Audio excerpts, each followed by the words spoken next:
about spaceships. It's not about spaceships. It's not about spaceships. It's not about spaceships. Hey everyone, I'm Jason Ward, and you're watching the Making Star Wars show. What's up? How's it going? Let's turn on the comments. I saw Mark Hamilton was in a little bit earlier, and basically saying exactly what we're going to be talking about, which is my brother of another clone mother, Bespin Bulletin. Mark says, saw Bespin drop another shooting location in Essex. Hold on, I need to drink this coffee. I have a dry mouth.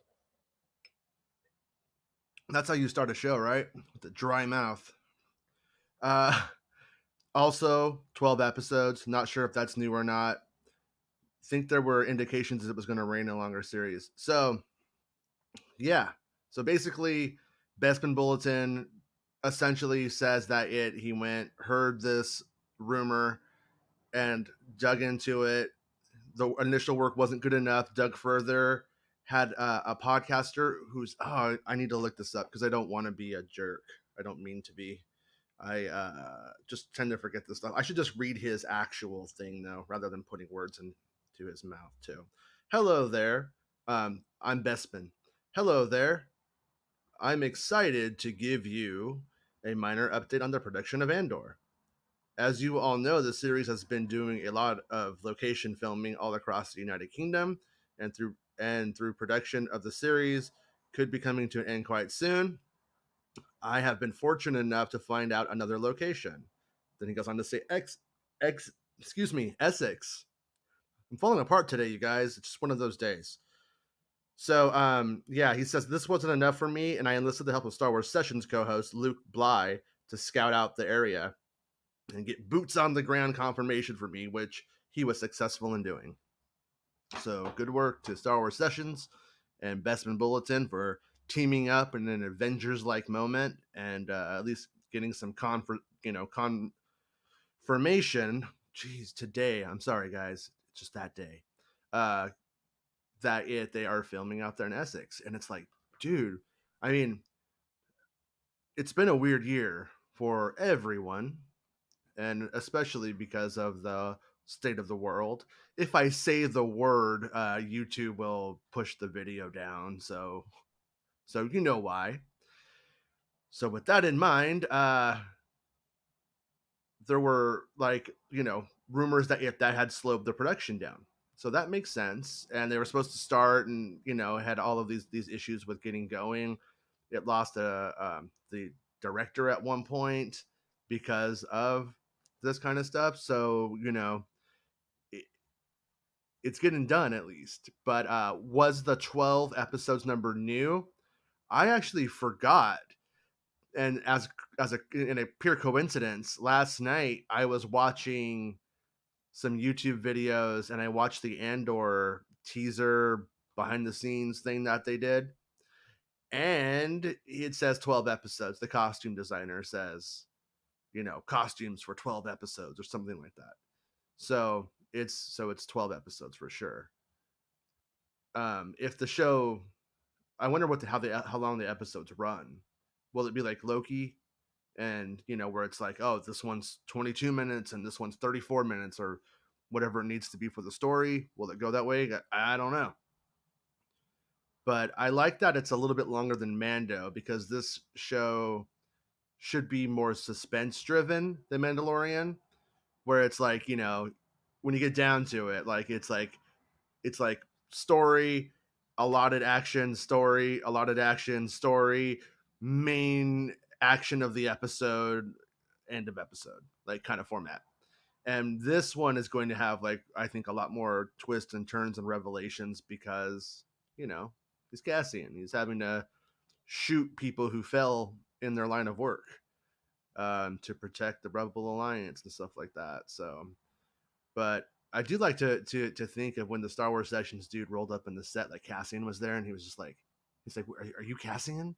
And he's like, I've been here since I was 6 years old. That's how I like to imagine it happened. But yeah, so Mark Hamilton, you were right. And then oh yeah, and then when I said that to Mark, it put it on every platform. Learning new technology is fun. What else we got? What's up, D's? And so also, Mr. Thrawn Talk is here. Check out his podcast if you are looking for a Star Wars podcast to listen to. Fun. If you want to support the channel, you can become a channel member on YouTube. If you would like audio versions of the show, and I'm going to try to cater to the audio versions of the show as best I can, you could become a Patreon supporter at Making Star Wars on Patreon. So that's how you do that. So yeah, the haters are out there talking today. Yeah, they are. And they will just say anything that they want. They'll call you I mean, this is like a legitimate question. What's an abuser? What does that mean? Does it mean that you didn't like what I said to you when you were an asshole to me? Then yeah, I'll take that. I'll own that. But two people having disagreements, that's not abuse. Abuse is like literally like abuse, and it's tossed around very easily and very lightly. Pisses me off. I'll be honest with you. It's so stupid. It's heartbreaking. And what can you do about it? You know, it's like once someone throws something at you, well, better if you don't strike first, you're guilty. You did it. And it's just like, no, that isn't reality. But people are willing to hurt other people to try to get clout on twitter.com. And that sucks. It really, truly does. And it really sucks when there's actually bad people out there, but they're deciding to do what they think is punching up so that way they can kiss ass, essentially. But that's the world I live in. Hey, Richie, thanks, man. Kane says he lives in Essex. I'll be keeping my eyes open. Dude, just get your Star Wars cosplay on. Just walk on the set. Just walk it right. No, don't do that. I'm kidding. But but yeah, I mean reach out to Bespin and maybe if it's close to you, we can have Bespin on and we could do a whole thing, you know. But it could be Jason Bourne. Like, yeah, that's what I think. I mean, in a weird way, like, you know, we've seen Cassian in the show, like in the movie, we know what Cassian is, so it's safe to expect more of that. More of the, I feel like the opening of Rogue One where we first meet Cassian, that's going to be what the show's like. It's pretty much laid out right there, and it could be really strong. I mean, it's a whole genre full of tropes, plot devices. I guess a trope and a plot device are kind of the same, but you know, plot devices, stories that have never been told in Star Wars, and this one character pretty much gets to own it all. I mean, the only unfortunate part is that he croaks in the movie, but at the same time, it just is what it is, you know? Yeah, I know. I know. Dale says it's just best not to engage with them, and that's pretty much what I usually try and do. But it's kind of hard not to defend your name. And I was about to say for better or worse, I'm a fighter. I would say for worse, I'm a fighter. And that's what makes it really hard to just be like, hey, you do what you want to do. And it sucks, man, because there's like one person in the chat there who I just like did everything for. I was like, hey, whatever you need. What? Oh, you need help doing this? Oh, you don't think you can do this? I helped this person so much, and they're out there piling on with it for clout. I'll tell you what clout amounts to on the internet. Not a fucking thing. Sorry to use the word, but it is just the truth. It doesn't amount to anything. You close this screen, and then you're just you, and nothing matters. You know what I mean? Nothing changes. Nobody cares. And that's what sucks, is that there's people willing just to do and say anything for the clout, you know? And that person, by the way, is like, Jason's an abuser. Do the research. Fuckhead, if you did the research, I think you would probably not be saying what you're saying. But anyways, I'm giving him what he wants because, for better or worse, Mark Hamilton says, despite what anyone may think of KK, the fact that LFL have been able to push ahead and complete TBO, the Book of Boba Fett, almost finish Andor, and now well be into Obi-Wan is impressive. Credit to them getting it done. Yeah, that's the thing about Kathleen Kennedy, is that she became a punching bag for people who write fan fiction about people's lives, and professionals. In this instance, it's professionals. And it's like, the idea that Kathleen Kennedy rode the coattails of Spielberg and Frank Marshall all through those films is just like beyond moronic. And then also when you take the movies that she did without them, and it's ridiculous. She's a wizard at what she does. That's why George Lucas personally chose her to carry on Star Wars after him. And while I'm sure they have had disagreements now, like when Disney didn't take his story idea, we don't really know what does that mean. You know what I mean? We don't know what happened there. We don't Was Kathleen Kennedy like, this is George's idea, and Disney was like, no thank you, we don't want it, don't do that. And she was like, okay, that's my boss now, this guy sold it, I have to do that. Or was she like, yeah, George's idea is wacky, I don't get it, I don't think it's going to work? Or, and in my opinion, if what probably happened, and this is conjecture in my opinion, was that George had his wacky idea. He told it to her. She thought to herself, this is George Lucas. He's George Lucas. Like, okay, I'm going to hear him out. And then what was the logistical issue? Somebody has to execute this. Yeah, I could produce this. Okay. So then when they started going to filmmakers, who could do this? Nobody could. Nobody wanted to. And that part I know is the truth, is that nobody was on board for George's idea. So at the end of the day, George Lucas became the only person who could execute George's idea, or was willing to rationally. And so that's why it wasn't taken. I mean, it's really easy to try to pretend like it should be the other way around, and or to even have wanted it to be the other way around if you didn't like what you got. At the end of the day, I think it probably wasn't going to work, though. But Kathleen Kennedy is, I think, pretty amazing.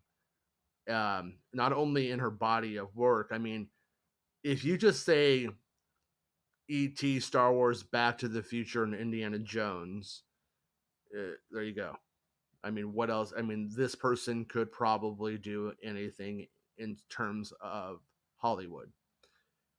And the fact that we've got really haven't truly got in, like, as critical as I could be about some things, nothing truly awful has come out. Nothing that has been a critical failure and a financial failure at the same time has happened. And I think that speaks really highly of the producing team, which is like, Kathleen Kennedy, Rejuan, McGaitlin, so on. I think it speaks highly of that crew, or that, and the culture that they have at the moment. Will that always be the case? No. And so, it will be one of those things where eventually it'll be like, saying what I'm saying, you'll kind of have to eat dirt on it, because things will change. It will get messed up. There will be both commercial and critical flop. Things don't always work out. They've been pretty good at saying we're going to step back and erase what we've done. We don't like the work that we've done. Erase, redo, and that won't always be the case either. You know, there will come a point where they're like, we really wanted this movie in at 200 million, and no, you can't have 50 more million to film another month. So, but Cassian, at the same time, I mean, speaking of that, I mean, geez, it's still filming. And it was, from what I understand, was supposed to have been done quite a while ago. So I think there's a really interesting story there. And I have a couple of like vibes about what went on, and most of it had to do with what was going on with all of us. But I don't want to step on anybody's toes, and if there is a scoop coming from that, I don't want to steal somebody's scoop, so to speak. But it just, it sounds like it was a rough year, and the fact that they're making it happen is amazing, and I'm grateful because I mean, when you get down to it, a lot of the people, not the crew, unfortunately, like the crew's like the rest of us, they have to work because they have a mortgage and they have to eat and they have to take care of their families. But when you get down to the people who are making this stuff, the higher ups, the creatives there, they're doing it out of passion because they could easily just step away and not do this stuff during this year and how it's been. So, hey RJ, enjoying the shows late. Thanks, I really appreciate that.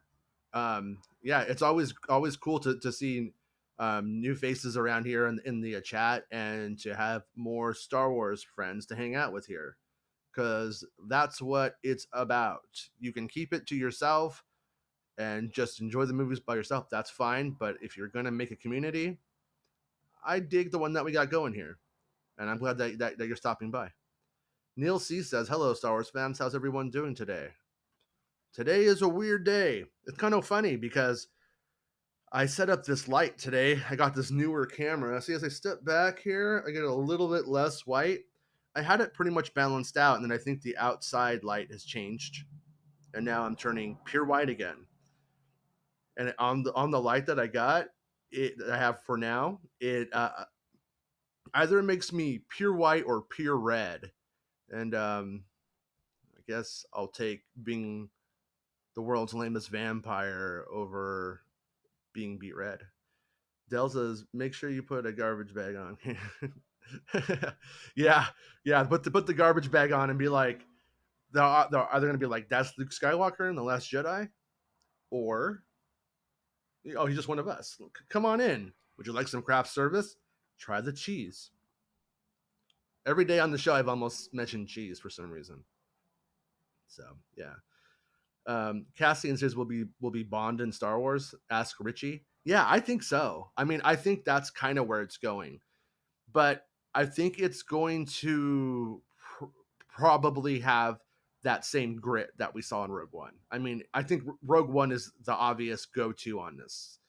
It's like it's going to have, and when you look at Tony Gilroy being involved again, it's clear like what his vision was for it, more than, I shouldn't say more than Gareth Reynolds or Gareth Edwards. It was I think he wanted more of that danger, high stakes paranoia. So my guess is that that's where it's going to go. And will it be Bond? I'm hoping episodes are like that, like when he has to be that. For instance, if he was to go to a casino, you kind of hope that they're going to pull on Casino Royale vibes, and he's going to be able to, order the martini shaken, not stirred, right? I mean, that would make sense, that kind of thing, so to speak. At the same time, it does seem like it's a little bit more revolutionary, a little bit more, there's a little bit more grit to it. But if you watch the video, the one I watched last night, the Andor teaser coming someday trailer that they did for the Disney earnings call, when you watch that video, you can see that there are really what appears to be high class bars, maybe nightclubs even. So, like I said, I think it's going to be able to pull on Bond and Jason Bourne and, that whole genre like in a really heavy way, and probably package the spy genre for Star Wars fans who didn't really watch James Bond and things like that because it didn't have spaceships in it. And I am no Bond expert, but I will say, for what it's worth, the people who are over at Pinewood are very familiar with Bond. And there's a long history of the people over there who have connection to it. So I would not be surprised if we saw some interesting stuff coming out of that onto itself. I mean, I can't really think of probably a better crew and a better location to make that with that connection in mind. So yeah, during the pandy. that's that's a good word that's a good word maybe to beat YouTube. At the same time, I did say the F word because I'm a bad boy. Richie says Cassian will be the Bond of Star Wars. At least I hope aspects of it are. Yeah, yeah, exactly. And because it's like you don't want a Bond clone, but you do want it to completely encapsulate that vibe when it's fun. And that's what Star Wars has always done really well. Is it's never like Flash Gordon long enough to make you sick of it being Flash Gordon. It's never the Western long enough for you to be sick of watching cowboys. It like micro doses all of these things in this sort of formula that you never get sick of what that is. And it's like here's the fun element. Like if it was music, it's just choruses the whole time. There's no boring verses. There's no bridge just to make you want the chorus again. It just simply is like here's this. Here's your samurais, here's your cowboys, here's your spaceships and science fiction. And it's genius. It's simple, but it's genius. And Indy 5 and Willow series. Yeah, I really really am jazzed about that. Like in Indy 5, there's just no way that it's not going to be fun. And I don't know if will it be the best Indiana Jones ever? I'm going to say no, because Raiders of the Lost Ark probably can't be topped.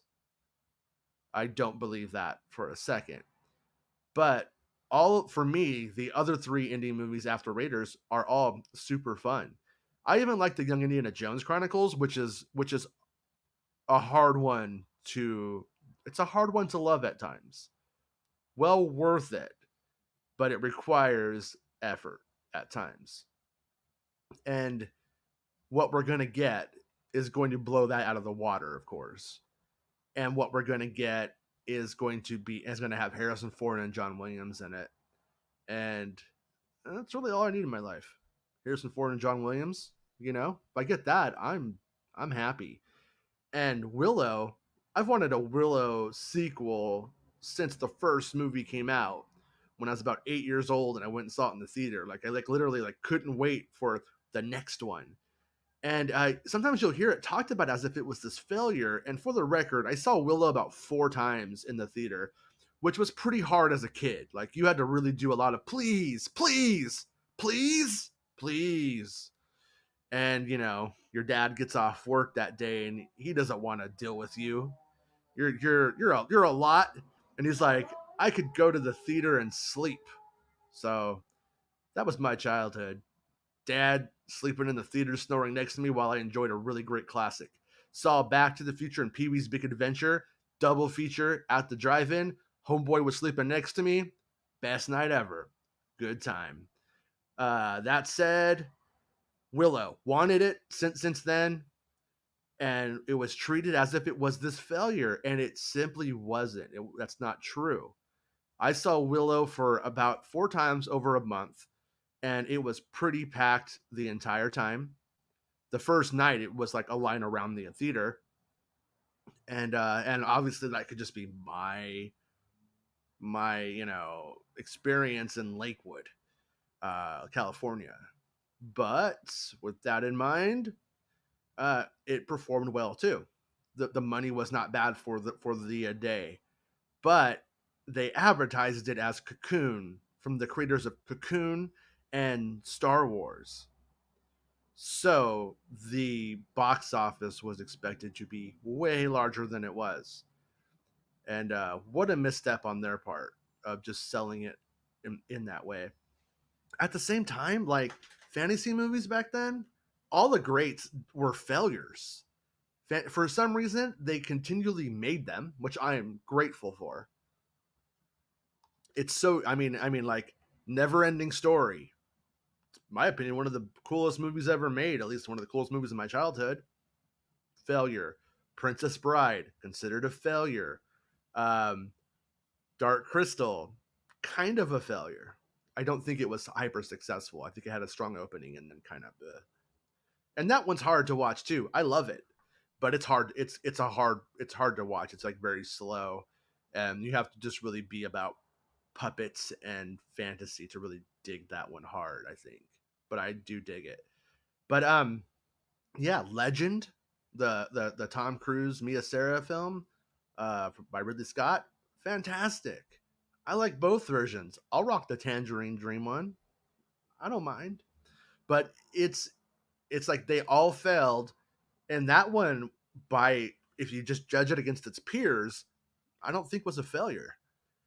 And that's why we're getting it today, right? I mean, that's why they could see what the numbers are. They know they know what the built-in audience is and what they can hope for.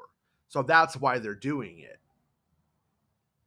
But it's just kind of weird how it always had such a bad rap because it wasn't this huge film. Unlike Howard the Duck, you know. I remember when Howard the Duck was coming out. For some reason, that was trending today and on Twitter. And Howard the Duck is like the soundtrack, the theme song was played on Power 106 in Los Angeles every 3 or 4 minutes. It felt like for about 2 weeks. You couldn't hear. You want to hear some Lisa and Colt Jam? Sorry, you're hearing Howard the Duck. But that didn't work. Pretty weird when he almost hooked up with Leah Thompson. But good for him. Johanna says, do you think Luke and Ezra ever met, since I'm sure someone must have told him he wasn't the first Jedi in the rebellion? Well, I mean, it depends on what happens to Ezra, because we know from the Rebels bookend that the whole thing happens and Ezra's not there. He's gone. So Ezra's going to have to meet after the rebellion is now essentially an occupying government or force. I don't know how you put it. When rebels take over and just disempower an empire, it doesn't happen right away, obviously, but it does sound like that's when that begins. So will he eventually go to Luke? I kind of would think so. But it's a weird plot device that they have to deal with, because the more of these characters that they funnel to Luke, and then the more that we know what Kylo Ren did, what Ben Solo did, it's like, so does that mean that we have all these stories where all these characters survive and then find Skywalker and then just kind of get killed? We know what 3 Jedi turn with Kylo, are like, I get it, I'm with you, man. Do we know who they are yet? I don't recall. But Dell on that same thread says that he wants to see Ahsoka meet Luke. And I want to see that too. Because Luke Skywalker, when you really get down to who he is, before his life gets turned upside down by the Empire coming to Tatooine, he's this kid who idolizes this idea of his missing father. He has Uncle Owen, who I'm sure he loves, but Owen is a curmudgeon. He doesn't, I'm sure he's loving, but it's probably in a very off-putting masculine way. Like when he comes up and taps you on the shoulder, that's the equivalent of an embrace. That's kind of the vibe I get from that guy. And so you have Luke Skywalker, who wants this positive male energy, this male leadership, and he finds it in Kenobi, but he's idolizes his father. He's asking about his father, wants to know who he was, and he probably daydreams about the adventures his father had out in space, and so that whole time he just wants to connect with him and know who he was. And then when he meets him finally in Empire, it obviously doesn't go well. He gets, hand cut off. Then he senses the good in him, though. And when he confronts him on his death, and takes off the helmet, and they look at each other. They have this moment, and he senses the good man. He feels it. He knows he's there. He's known it since they met pretty much, or since the revelation, I think, to some degree. But he still, it's not like as a human being those questions about who his dad was just evaporated. And it has to also be like the whole time, like since he goes into that cave and cuts off the apparition of Vader's head and sees his own face, he realizes that he can become his father. So the whole time he's like, the whole time he is has to be considering, how am I going to become that? How do I not take those steps? But also, I want to know this man.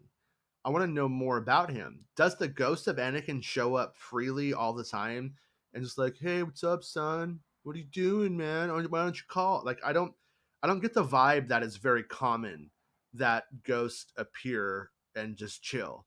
Obviously, some writer could just decide otherwise, and there's nobody to stop him, and then that's now a thing. But when we look at how Yoda appears to Luke, Yoda doesn't appear to Luke for years. Like, he lets Luke go do his own living life and mess it up. And it's not until the stakes are really there that Yoda's like, I got one last lesson to like teach you. And this is like pretty much what you need to learn. And in episode 8. So with that in mind, Ahsoka could be a link to that. Ahsoka's the one who could tell him, what his father was like. They were essentially war buddies. They were in the shit together, in the thick of it. And so that conversation and those kinds of moments, just seeing like little bits of it, could be really good. A lot of that's probably better. Like I could see a scene or two being really good on screen, and then more of that being handled in the novels and stuff like that, where you just have the time to breathe in that universe and do whatever you want. But Luke Skywalker, like, I want more Luke, and I kind of think everybody's going in that way. I mean, every day on this show we talk about him, and it's like, other new characters are great. They need to make new characters. I mean, they need a home run Luke Skywalker someday, a new one. Someday, somebody has to show up who we love as much as Luke.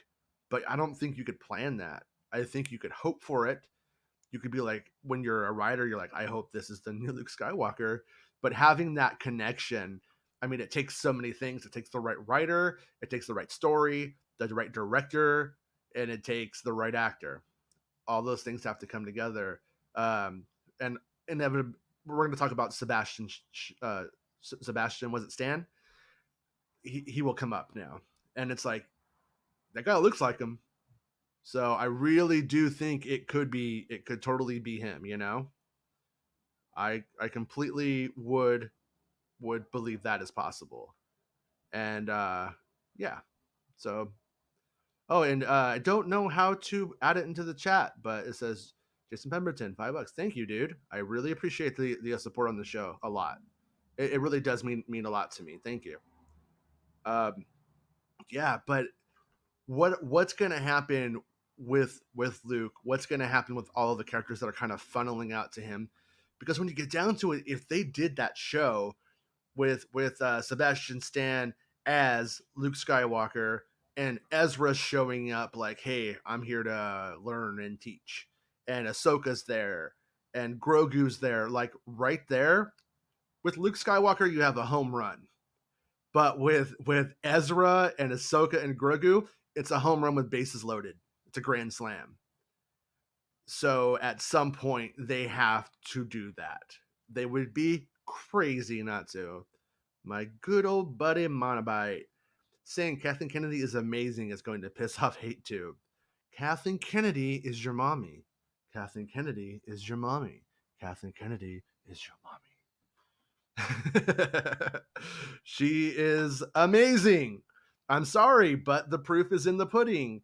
It's just like if you want to talk about how much you hate me, but then you act like I never scooped anything. Like, well, I did. So you can hate her all you want, but nothing. And I know you're not saying that, Mr. Bite. That said, it's not up for debate that she is an amazing, legendary producer at this point. And but people who write fan fiction on it, like to say that she's fired and all that kind of crazy stuff. And I mean, think about. I'm going to step out of myself and not be a little crybaby about me for a minute, and just like think about her as a person, though. Even though she's a legend, who probably, and to some degree, no, she's a human, and it still is going to hurt her when people say stupid shit. Like, she's a real person, and every day they're saying she's fired. Like, that's fucking crazy. Like, it's so fucked up. Like, it's just like no responsibility. Yeah, I reported it. Oh well, I was wrong. Oh, but she's gonna be fired tomorrow. Oh well, it's gonna be right someday. Someday they're gonna fire her because I'm not happy. Like, that is nuts. I mean, I don't know. I just can't. It's like, do people not understand what they put out into the world? uh, Gail Ann Hurd is great too. Who is that? Do I know this? Do I know who that is? Truth, Motorbite. It is true though. Yeah, everybody needs to be cool. Everybody needs to enjoy Star Wars and focus on Star Wars, and not like we our culture is taken to this conspiratorial validation. If you can create a conspiracy, it's fine to lean into it because everybody's entitled to their opinion. No, that's just straight up not true. You're not entitled to your opinion over people who were there or more educated than you are on the topic. And like, constantly, and not to go off the deep end here and turn this into like some politics thing, I don't want to do that, but it's not valid. Like, there are, and it's a weird ego, it's a weird narcissism that it is in too many of us. I've probably been guilty of it at times. But unlike some, I could learn from from my my mistakes to some degree. At least I try. But it's like, but because you have a theory does not mean that it is valid and that you can hold on to it when it comes to real people. It's not the same as having, your Chewbacca theory. Own it, live and die by it. Whatever your Chewbacca theory is, fine. But when it comes to a real person and their job, like, what's wrong with you if you think it's okay to spread lies, try to make them lose their job, try to take things away from them, try to hurt their family, all because you don't like something? What a huge baby. It's just bizarre to me. I will say, like, I think the fandom is going to be continually shitty until people learn how to actually have dialogue and how to own, like, when they're wrong. I've tried to own when I've been wrong. I have. But at the end of the day, and admitting that you've done anything wrong is an admission that every single thing ever that it is thrown at you is true. Then that's just not how reality works. But that's what we're dealing with now, and I don't know how we get past it or if we ever do. But I hope we can, because I mean, Star Wars people should be smarter. It's the same thing. It's just like the same people who will believe Kathleen Kennedy's fired, the same people who will say anything about me, the same people who will believe any bullshit rumor that Grand Admiral Thrawn is getting a quadrilogy tomorrow, guys. It's like, you're so fucking gullible. Just don't be. And I know the people in this chat aren't, so I should probably shut up about it. But geez, is it taxing at times. Dell said she said some dumb things, but she was defending herself. Santa, hey. Oh no, Santa was here and I said bad words. See, I can't do that. I'm letting them ruin my Christmas because I need some Star Wars stuff, you guys. Went down the wrong hatch. Jin's in there, and the water went in, and it was like, "Hello, come with me." But yeah, so what's up, Nolan? Saying what's up to everyone. That's good. That's good. So yeah, Monobite 2. All right. So what do we got? Jason Ghostin. You so white. Yeah, I know, dude. Like I have this less white. Let me see if I could kick this light back and get some color back. It's impossible. I gotta find a solution for this because I don't want the videos to look like crap. On a side note, I know, and Toronto has a podcast, and he's one of the few people. Not when I say few, there's a lot of us, but few people out there with enough like the to go. I'm gonna go do my own thing and start my own endeavor, and I'm gonna get off my butt and do it. And I know a lot of you and a lot of people want to, and you totally should. And I will say, as a creative, if you will, it sucks when you grow and you look back at your old work and you're mad at it or you're embarrassed by it. But it's the best feeling if you think about it, because it means like you've got better. Things look a lot better. And so that's how I'm looking at this show is, okay, like if in 6 months from now, I'm never going to do the stupid thing like where there's like Funko Pops behind me and like like when I shouldn't say stupid thing. I just mean like that trope of like I got to put my Star Wars stuff behind me. Like this stuff is like my validation as what I'm into, cuz I'm just not that guy. And so it's just not for me. You know what I mean?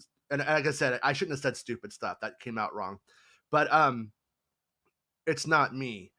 And so, but this is not interesting back here at all. So yesterday when Rob was on, it looked his setup looked good. He just had some like lights and stuff. So I think I'm gonna maybe try something like that. And maybe not be such a ghost. Let me see if I can kick this. Let me see if I can kick this light back. Get out of here. All right, am I less of a ghost? Maybe I'm less of a ghost now. We'll see.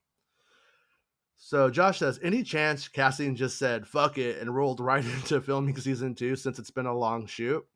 Yeah, I wondered that. I actually like looked into that and asked about it, and I got no. It's the same production, and that was a theory I had at one time. I started thinking like maybe that's where we're at.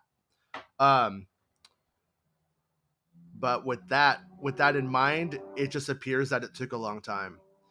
And I'm going to guess that it just kind of like was a very slow rollout. And hear me out, this is speculation, but towards the start of production, they lost their director, right? There was a change up. That probably slowed things down amongst the pandy, as he said. So I'm going to guess that they probably filmed it episode by episode. You guys hear that weird little noise I just made? Anyways, yeah, I'm gonna guess that if that has to do with it, it has to do with something like that. And hopefully, after the show comes out and everybody likes it, they're like, hey, here's the hurdles we had to deal with in 2021, because I want to know. I mean, it's interesting, and hopefully this is the last time something like this ever happens to the world again. But that show was made in that time, and it's historically significant about how these productions made it work, because I want to know. And it's both totally great that they were able to do it, and if they could do it safely, if they did it safely, and that it says something about humans' desire to make art and to make it actually happen again amongst this backdrop of life or death in a way. So Mr. Scott Hazels, how about a grilled cheese sandwich? Dude, how about one? Because that is a classic. I mean, you can't really go wrong with it. Man, but here's what sucks about becoming an old man. During the last time it rained, I was like, you know what sounds good? A grilled cheese with some tomato soup.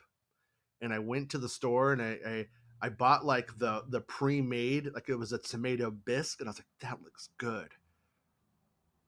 I was dipping it in there like I was a cop with my donut, like, or I'm gonna rest this and put it in my mouth. So I go and do it. I take like 2 bites and I was like, oh man, I got indigestion. I'm like, ugh. It was terrible. But boy, do I love tomato soup and grilled cheese on a rainy day, even though it's like 300 degrees here today. Neil says, I would think it would be more like Born than Bond. Yeah, I think we're going to find that it's going to be a lot like all of that stuff. You know what I mean? Oh, there it goes. It's showing up now. Thank you, Jason. I appreciate it, dude. I really, truly do. I think we're going to find that it's a lot like that, you know, that it's going to pull on these little tiny kind of tidbits of things and Star Wars. And hell, even Rogue One is probably going to end up being a riffing point, which sounds weird, but obviously, right? Okay, let me see if Jason's ghosting. Okay, yeah. So now I found the chat. I lose the chat every day. It loads up and it does this thing to me. I'm on a 2019 MacBook Pro that I love. I mean, she's robust. She's good. But at the same time, I do wish I had just got the home Mac instead. Anyways, yeah, so we got that grilled cheese comment. All right, I think it would be more like Born than Bond. Yeah, and after the show comes out, we'll have to do what did this episode pull on? So in between now and then, catch up on all your spy capers, and then let's see, Neil, like after it comes out, like we'll do a score. We'll be like, was it Born or Bond? Born or Bond? And at the end, we'll decide which one it wins. Hey, Mr. Pappas, how's it going, dude? When will then be now? Dude, that is, who am I? So yeah, what else we got here? Carl says, you see Harry despecialized, or sorry, Harmy's despecialized originally trilogy. Do you like it? I prefer watching those over the special editions, especially for showing Star Wars to new viewers. I think it's cool. I really wish that it didn't even have to exist. I wish that they just let both versions coexist at the same time.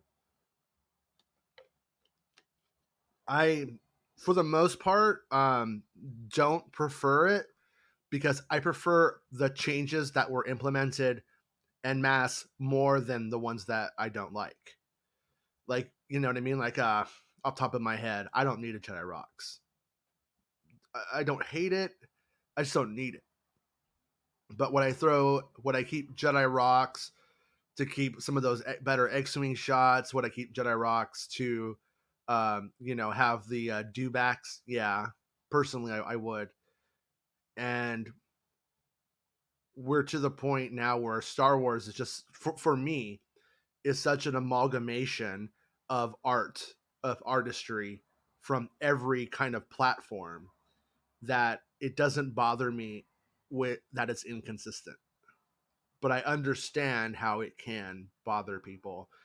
And I also totally like I have these weird moments where like I have like somewhere around here I have a copy of the is it God, I'm gonna say this wrong. Is it the 10 millimeter print of Star Wars? Of like the original one, like the film strip that they sold. And I have a copy of that somewhere. And like I sometimes enjoy watching it with all the grain and when it's all like black and washed out, dark with washed out colors like this forehead. No, I just totally sometimes miss the pan and scan VHS 80s copy. So I tend to almost not go there. I do have a copy of it though, of the despecialized, and I completely respect the work and think it's awesome. At the same time, like I said, I tend to go to my nostalgia, which is a 4x3 VHS copy, or all the way to the 2011 version of it. And it's a shame that we can't have both. I mean, at the end of the day, that's what sucks, because it doesn't. Those changes don't matter to the story. Those changes don't make it where you don't understand the whole saga. So rolling it back and letting both exist would make sense. I mean, I would even say like the ones that Lucas ended on should be the end all be all, but it would not be bad if we could go on to Disney Plus, go over to extras and click 1977 cut, 1980 cut, 1983 cut, and watch those. It'll happen someday. I believe it will, but I don't think it's going to happen while Lucas is alive, and I don't believe that's what he wants. And it's a funny thing when we look at ourselves as fans, because and I'm not trying to call people hypocrites or there's this hypocrisy. It's not that strong, but you do have like people that are like, man, the sequels should have been George Lucas's story. What the hell? And where's my original cut? It's like, well, these things kind of, you don't get to pick and choose which ones you like. So, who else is pumped for Andor? I'm really excited to see Cassian on the missions for the rebellion. Yeah, me too. Me too. I want to see Cassian be put into difficult spots. I want to see him undercover, because like when we see him undercover in Rogue One, it's like kind of hilarious because he's like me. He's like not shaved. He's he's gonna pass as an Imperial for about 1 second until they look and they're like, this dude isn't taking regulation showers. So I want to see those kinds of episodes. I want to see him do horrible things for the right reason, and I want to see how he copes with that and how he lives with it. I want to see what he loses. There's a lot of indications that his sister is in it. At least we believe so. And does she die? Does she betray him?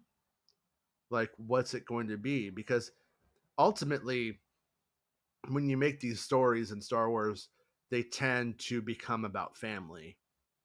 And what does that mean for Cassian?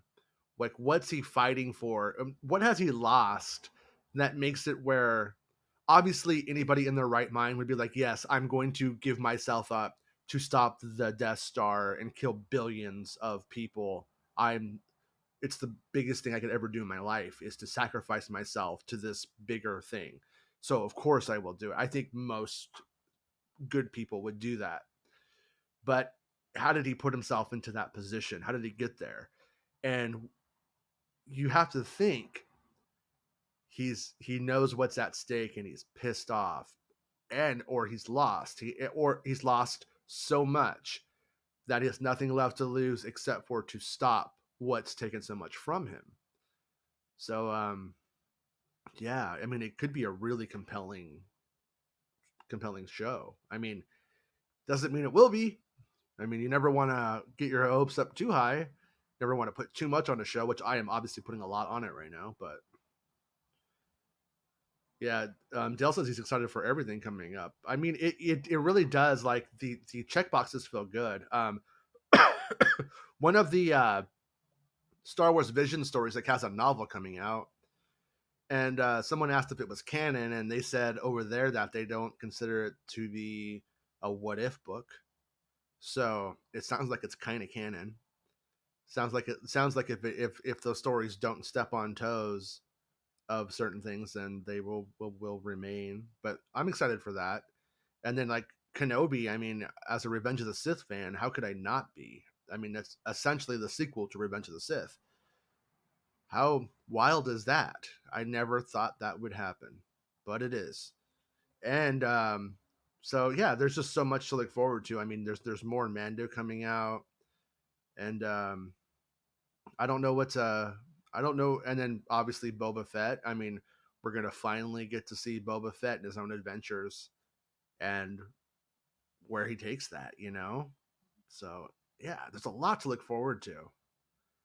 So it is my pinned comment on at Skywalker's Academy on Twitter. I never ranked the Star Wars movies.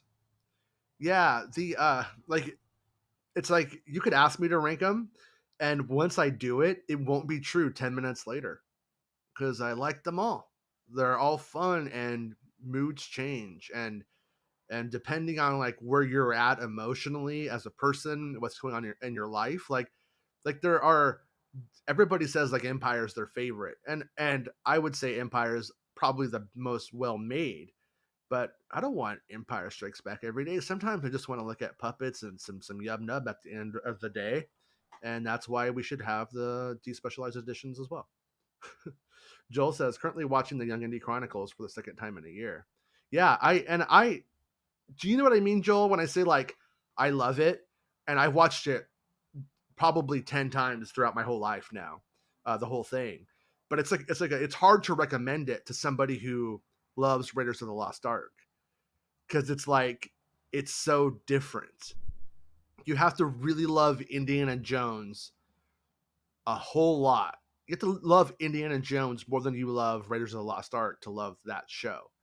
And it has like some of that like ABC quality in the 90s, like early 90s, like vibe to it. And that's what makes it like kind of a hard watch at times. But ultimately, it is rewarding. Like his friendship with Remy and stuff like that's really, really good. And it's really sad. Remy, the actor who played Remy, committed suicide. So I was always hoping that we would have had him show up. I have a feeling he would have shown up in Indiana Jones 4 in some way, even though he would have been really old if he was around. And it's a shame that he wasn't. Dale says, I should have caught that typo, but oh well, you're probably yeah. Typos are fine. You know what I mean? Oh yeah. Mike Papa's asked, was Labyrinth a failure? Labyrinth was a failure as well. And that was, backed by George Lucas, Jim Henson, and David Bowie. I mean, God, like that's how good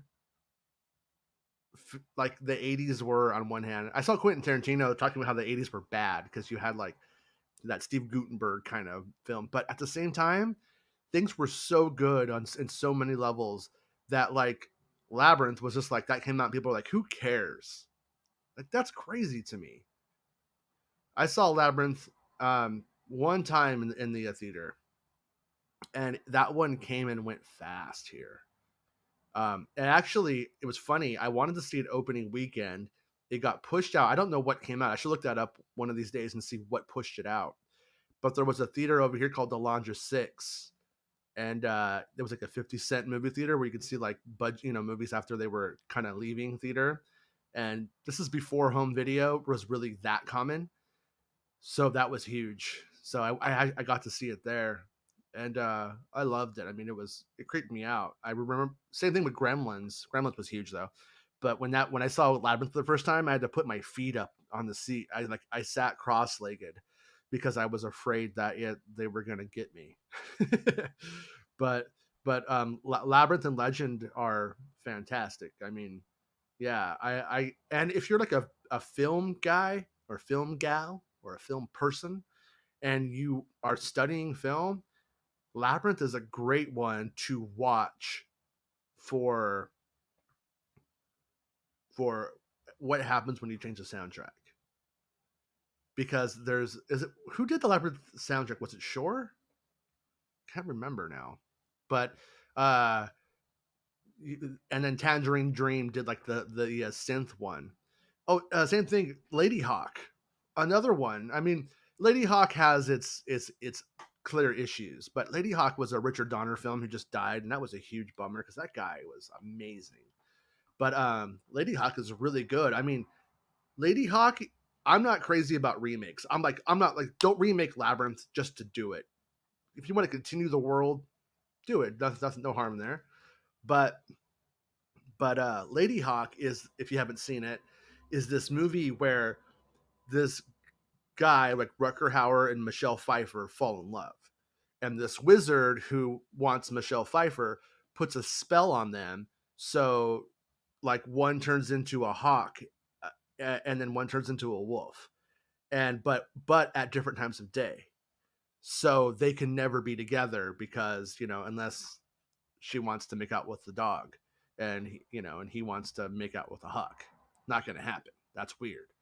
So they're kind of always on opposite schedules because of that. And when you get down to it, just that plot is really strong.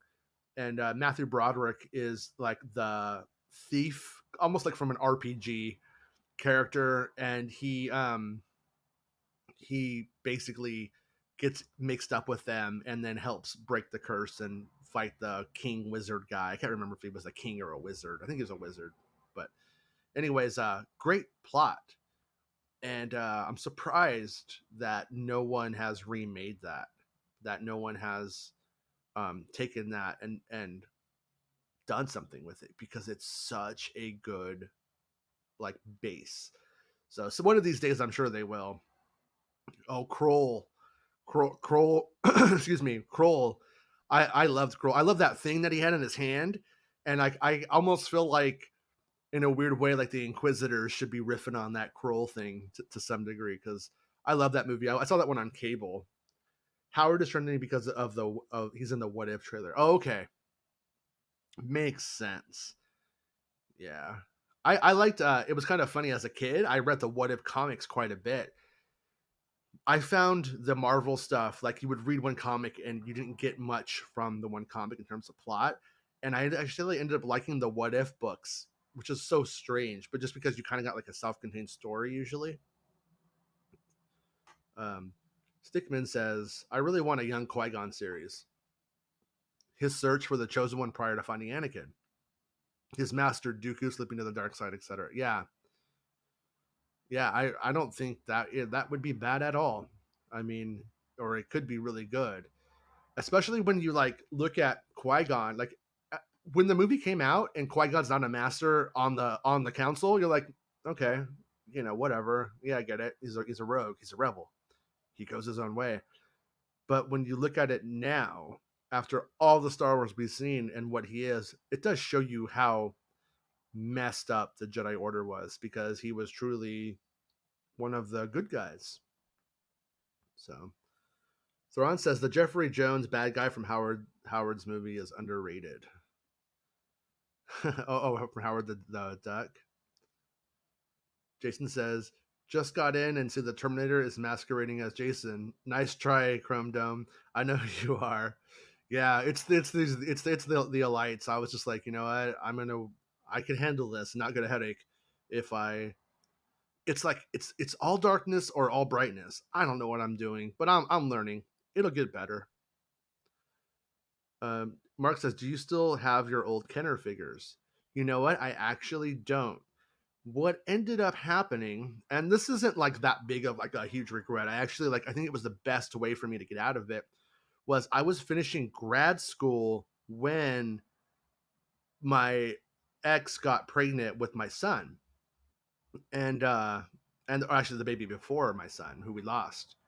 And I was like, okay, I need to get ready for this, and I'm like trying to finish grad school. And I'm like, well, I have all these really rare vintage Star Wars figures. I love them. I mean, what if this kid just gets up there and tears them all apart? Is what I thought to myself. And I was like, you know what? So I started getting rid of them, and I kind of like would sell here and there, like the good ones. And I used that at the time to get like the stuff that we needed for the baby. And so I don't regret that. Like, that's one I just can't regret. It's like, cool. Like, if I had done it to like, get a car that I didn't have anymore, something like that, I would be like, oh, I messed up. But yeah, I don't regret that. And I do miss like looking up at them and just like having them on the wall. I had like a case. I have some old photos of them. Maybe I'll post the photos pretty soon or something. But with that in mind, I do miss like a lot of the rare ones. At the same time, I've seen them so like the common ones. I'm not a carded person. I mean, I love the carded ones, but it's just such an investment and it's just so volatile. I'm just not really into that. Even though I love the production photography on the cards. So I was always a loose collector, but I'm a little past it now, I think. But you never say never. That bug will probably come back because it happens. I think Anakin would appear only in voice form. You're talking about in Kenobi? I don't know because I feel like if it was in voice only, they would be able to keep. Are we talking? I don't know if I missed something. But if we're talking about the Obi-Wan show, I'm going to probably disagree there because they could have kept that secret. It's so easy because when you do voice work, they just have this like special microphone and they'll just put you in any studio. Like if you read my scoop for Mandalorian, when Homeboy was playing the Ugnaught, they recorded that in a closet. Believe it or not. Qui-Gon says Obi-Wan showed up like 3 times in 5 years, but folks want Force Ghost to be meeting everyone and involved in everything that happens. Yeah, I want to see Force Ghost too. I get that, and the Kenobi show could be how that happens. I mean, they seem to be more or less as fair goes. Yeah, I have a feeling that what they're going to do with Ghost is probably have the plot circle around life after death retention. So therefore, when you do see it, it will be important. But the question I have is, does Qui-Gon ever learn it? Does he ever like really get there? Or is he stuck in the state that he's in because as he died, that's where he was? And when he does finally manifest on Mortis, that's because of the amplification of Mortis itself, not because of his actual knowledge from my gathering of the story. But maybe Kenobi will be able to summon him and help him manifest. I don't know. It could be interesting. And I hope that is the plot. I mean, a plot involving protecting Luke Skywalker is obviously probably could be a good B storyline to it, but or the A story. But I feel like those things should go in tandem because it's what he's doing there, and so a story based on something completely left field from that, I think will be somewhat less satisfying. But we'll see. So Dave Filoni, write Ahsoka meeting Luke. Yeah, I think he will. I think he will. Jason says a show with all those characters would be epic. So epic, it may never happen. Yeah, I mean it may never happen, but I think it will. And it's like I feel like when they make these like to use the Marvel terminology phases, phase 1 or phase 2, whatever. I feel like we're in a phase 2 of Star Wars now. You're going to need something that's going to be a surefire hit every time. And so they kind of got that with Mando, and they kind of got that with Obi-Wan, and that allows for a Cassian experiment. It allows for a Visions experiment, and it allows for a droid story or whatever it's called. You know, some of that more left field, thinking outside the box stuff.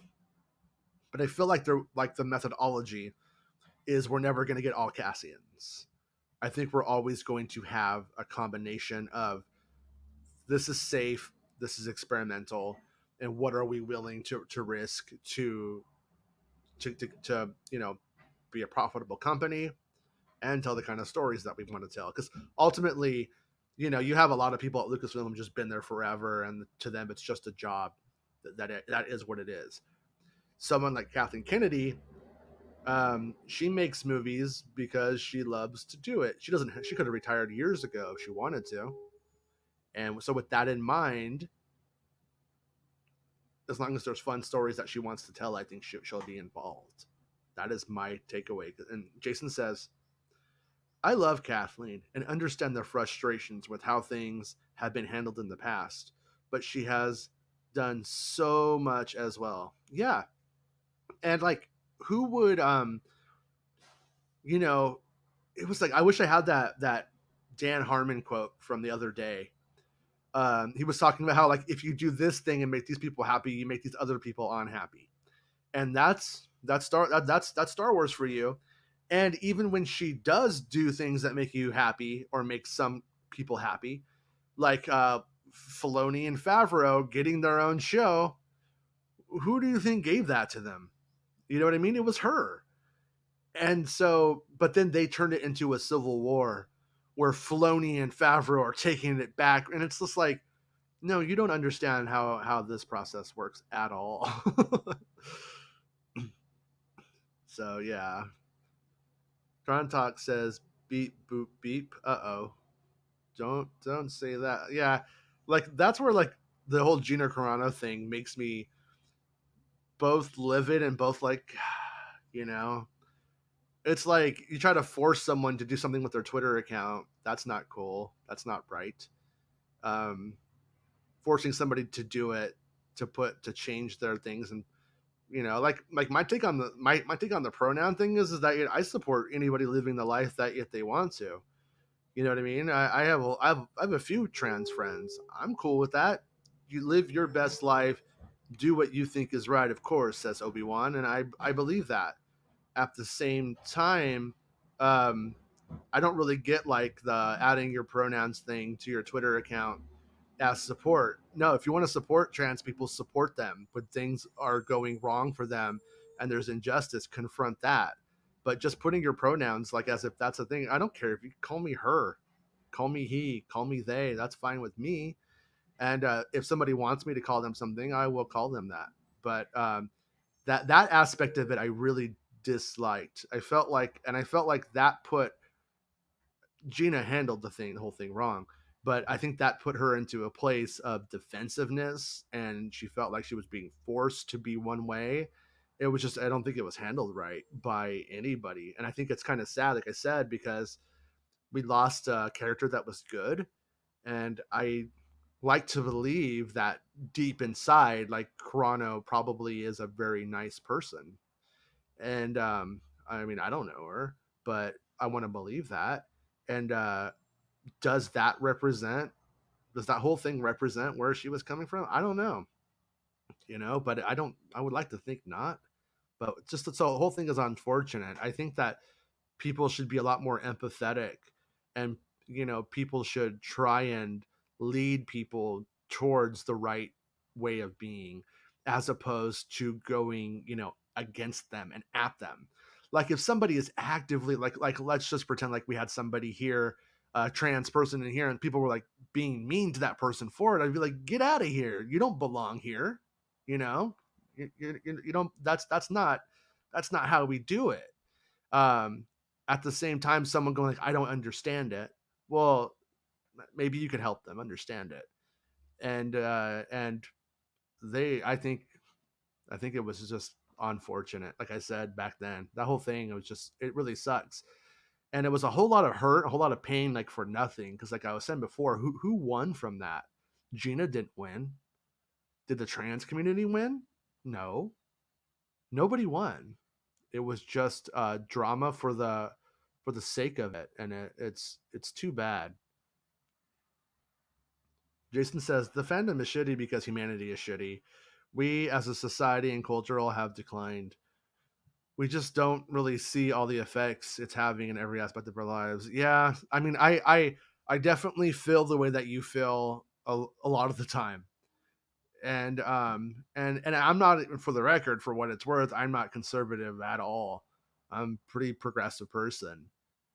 With that in mind, it's like I see things like certain academic theories that were designed for critiquing literature being used to critique every aspect of somebody's life on Twitter, and it's just like, no, like even in academia, like they weren't like Foucault is for everything, but you would think so based off of somebody's Tumblr based education on it. And that's dangerous, and it's not good for the left or the right or anybody in between. So yeah, should hopefully have Santa on tomorrow. I'm looking forward to that because he is such a positive person, and I need positivity in my life. So Jason says, tell Mrs. Santa hi from us all. But yeah, it really I don't know. I kind of think like, we have that.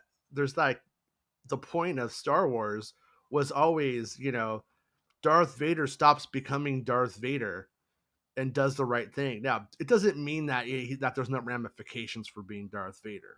It doesn't mean that. But it does mean that if you don't have empathy and if you don't have an open heart, then no one can change at all. If Gina came today and said, "Hey, you know what? That got derailed. That went down the way it it went down a path that it shouldn't have." I don't think that if they would say okay, like, and give her a hug. I don't believe that for a second. I think that it because the thing about it is that people on social media replace having a personality and thoughts with their digital pitchforks, and that's what sucks. Is like a long time ago, it used to be when you got the pitchforks out, you might get punched back. Like there was social ramifications for it if you failed. And now there's really not. People can say anything about you, do anything, and there's nothing that you can do about it. And like in the Gina Carano thing, it's like look at what she was. She was a fighter. So you got a fighter on the internet, and then you got her into a fight, and she's gonna win. She didn't. Nobody did. But that's where her headspace was, and that's what happened. And it just it really sucks. I hope that after years of this kind of stuff on social media, that it eventually leads to a more empathetic society or more empathetic people, because all that it pretty much right now people pretend to be empathetic, but there's really just like two phases on Twitter, and or two responses. Somebody made a meme of it I thought was perfectly encapsulating. It says like too long didn't read, and then it says I'm so happy for you, or I'm so sorry that happened to you. That's it. And then it becomes like a one up of who had it worse or whatever it was, like, you know what I mean? And it's like I don't know if that's good. I don't know if that's good for like fandom. I don't know if that, and I don't think that is fandom. Like fandom is like I like this thing. This thing is interesting to me, whereas it has become sort of a culture, and then people wanting like what mass culture should be doing for them, or I should say local community or whatever should be doing for them. They're wanting to find that in fandom, and that is not going to work ever.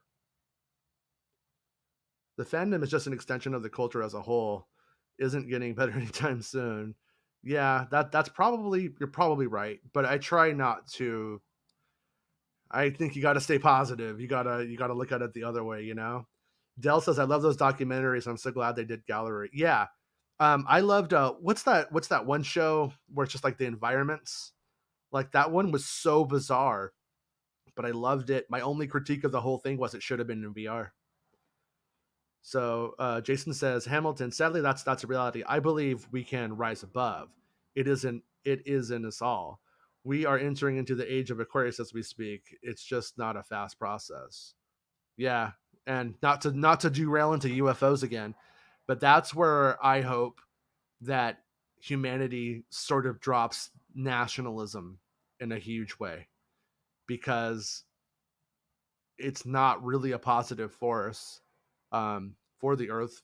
And once we acknowledge that aliens are real, that UFOs are a thing, um, it you start like does all of a sudden does Russia and China seems such like a crazy bad thing to you? I'm not saying that there's not bad things out there. There totally is, but you know, I just hope for the best. Hey Brett, how's it going, dude? I'm experiencing elbow right now. How about some ham on my grilled cheese, please? That sounds good. God, there's this place in Riverside, in downtown Riverside, near the community college there. forever in Riverside. I can't remember what it's called, but it's the only like sandwich place.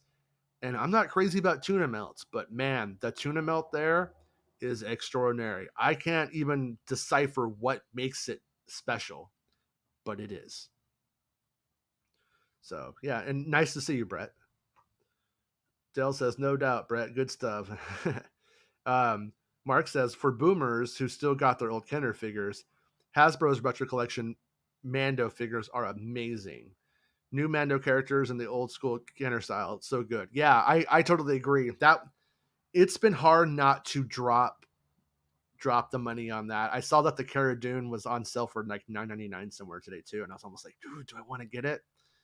No, not doing it. Personally, I'm not doing it. Doesn't mean you shouldn't. If it makes you happy, do it. But at the same time, I'm like, it's a slippery slope. But making figures in that style, that is what I always wanted. And I hope that if they continue to do it, especially because if I do get back into collecting at one point, it will be really easy for me to just jump back into that, you know? Thrawn says, I will be seeing Black Widow this weekend because it's been so long for us. Yeah, let me know how it is. That one is like, obviously, it's not a bad time watching Scarlett Johansson watch paint dry. So, but I haven't seen why I'm interested in that one yet. But my take on the Marvel stuff is I don't really watch the trailers. I don't stay away from them, but I don't like dig into it. Excuse me. I don't dig into it, and then I just jump in and I'm like, whoa, this was amazing. Or okay, I could forget that. I don't care if I ever say that again, but it was fine, you know? And so that's how I usually take in the Marvel stuff. Man, I wish I could do that with Star Wars, but I can't. Hey, what's up? Aries Rock. Am I saying her name? Aries Rock? Is that how I'm supposed to pronounce it?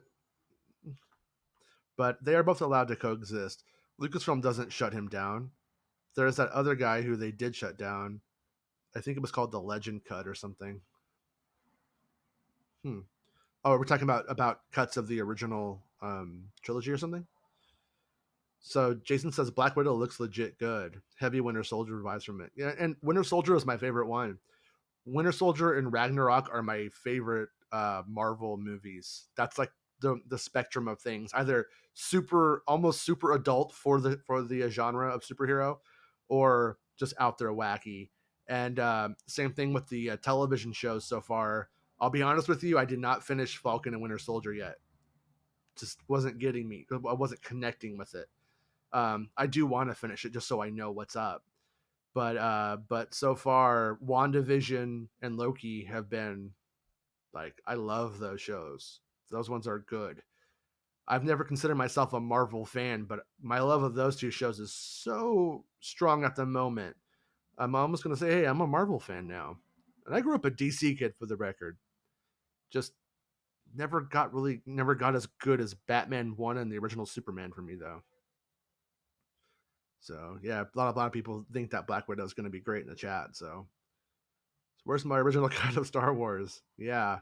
Well, like I said, there are alternatives. There are ways of getting that. You know, I have the despecialized versions on Blu-ray, and I haven't checked them out in a while, but maybe I will. Maybe after all the Star Wars that we've consumed, like when I watched the prequels for the first time after having not watched them recently, I was like, these feel so weird now after watching so much of the modern Star Wars, and I kind of want to go and watch the originals now without the effects and see how that feels. Does it feel different or better? As Aries Rock says, Andor was terrible under pressure. He totally fell apart when confronted with 2 stormtroopers. Yeah, I don't know if it's the fact that it's 2 stormtroopers as much as what was at stake. Like, you know what I mean, when with the cops coming and stuff like that. But also it's drama. It doesn't mean that he hasn't seen worse and that he can't handle it. It was just the scene has to work. Brett says, do you think in the Obi-Wan series that Obi-Wan will go off planet or remain on Tatooine for the entire series? So from my end of things, I have only seen the Tatooine sets and things from Tatooine. So a good part of it's going to be on Tatooine in terms of what's been shot, in terms of exteriors. Do I think there will be any more off world. I kind of do. And at the same time, depending on what's going on, though, it might not be Kenobi going off world as much as other happenings off world itself.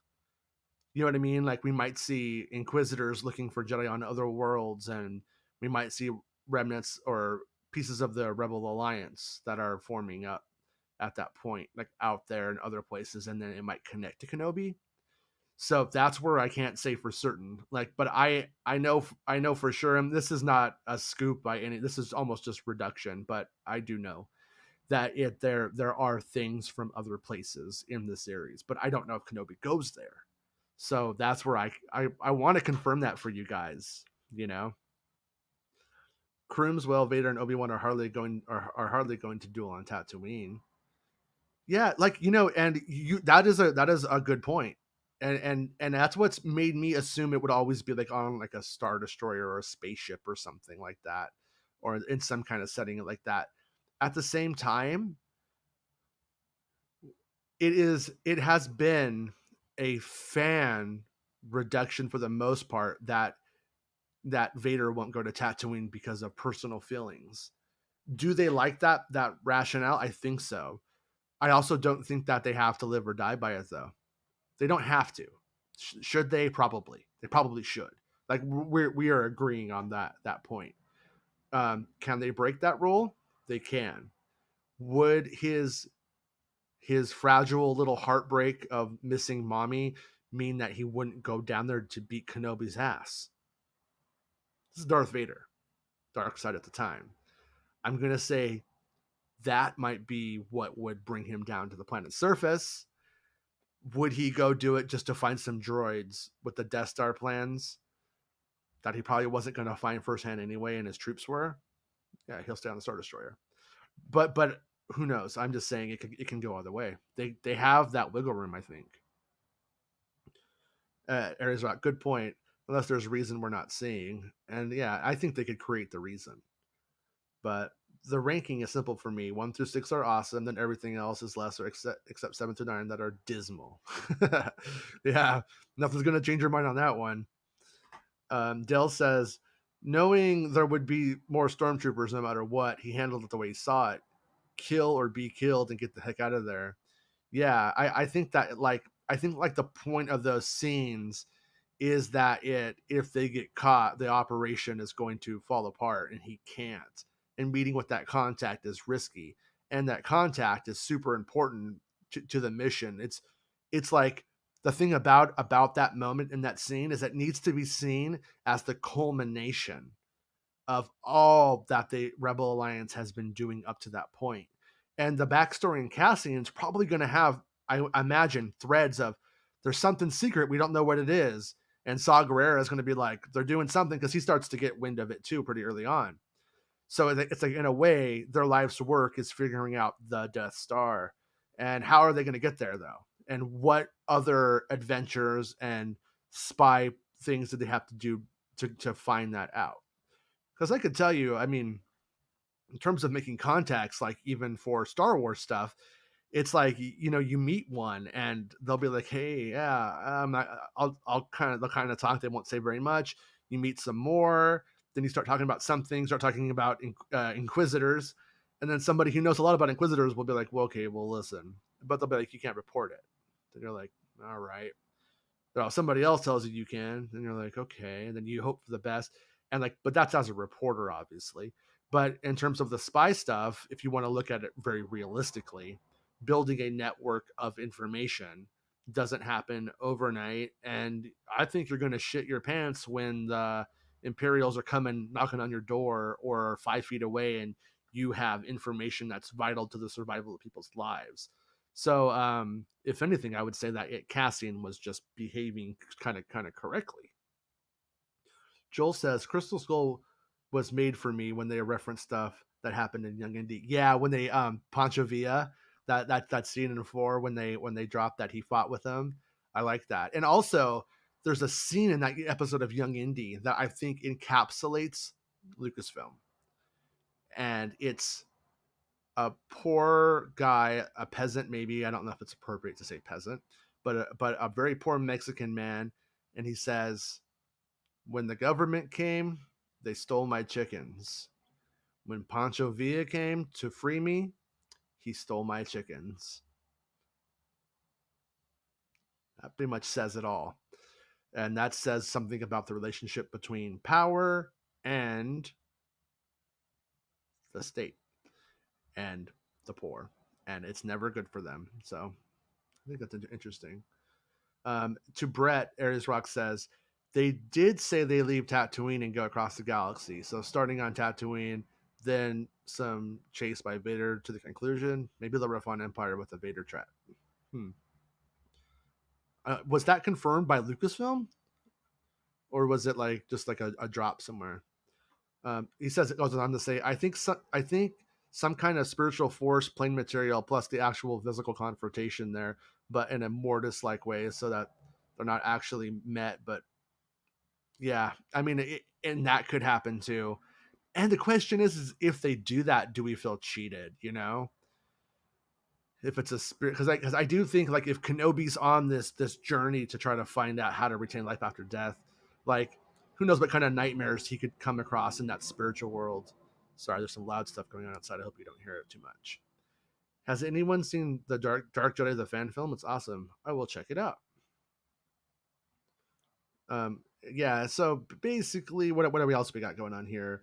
Better saber battle choreography than anything in the sequel trilogy. Yeah, that's the sequel trilogy's lightsaber fights. The episode 8 one I like a lot. That one's awesome. The rest of it, I don't hate it, but it doesn't stand out to me.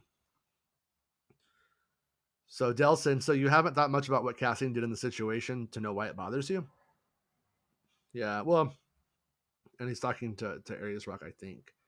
But yeah, and it's just a scene where, you know, a lot is at stake, but that's what's, I think, important to remember is what's at stake in the scene. And that's what's always important, I think, in looking at any story, is what's at stake here.